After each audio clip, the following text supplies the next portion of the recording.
Ebikujjuko eby'emyaka 50 eky'ekibiina ky'Ekereziya Katulika ekya Caritas bitongozeddwa mu ssaza lya Kasana Luweero nga batandise na mmisa ekulembeddwamu omusumba w'essaza lya Masaka Jjumba nga baggulawo gye bayise Caritas Week.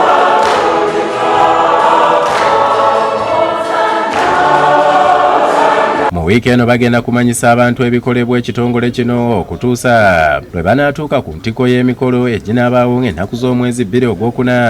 Ku Sande eno Omusumba Jjumba yennyamidde olwa bannayuganda abeefunyiridde okusaanyawo obutonde bw'ensi omuli n'okutema emiti. Obutonde bw'ensi bwe tubutaasa tujja kututaasa, bwe tubutabaala tetujja kubuwangula. N'abeera olw'ekisa ku ntobazi naye ku nkozesa gyetukozesaamu ettaka ate naye ku bantu bannaffe tinaye Katonda ajja kutubeerera lwa kisa tubeere mu ddembe n'enkulaakulana. Caritas batujjukiza ekigambo ky'obwegassi wonna gye tuli.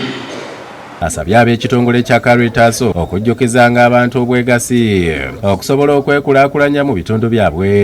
Obwegassi wonna gye tuli tujja kukula tujjako nga tukwataganyizza wano ate obwabwona obwewamuliraanaawo nga bunyooka butaaba naawe tojja kubeera mu ddembe kubanga ettooka eriryo ate naye erimu obulamu alyetaaga ojja kulinya. Ekitongole kya Caritas kyatandikibwawo Ekereziya okuyamba abantu okuva mu bwavu omuli abalimi n'abalunzi nga babawa ebisolo n'ebintu ebirala nga bayita mu ssomero lyabwe erya Mulungi Omu Farm e Nakaseke. Download the app on App Store or Google Play Store now. Vision Digital Experience, the future of media.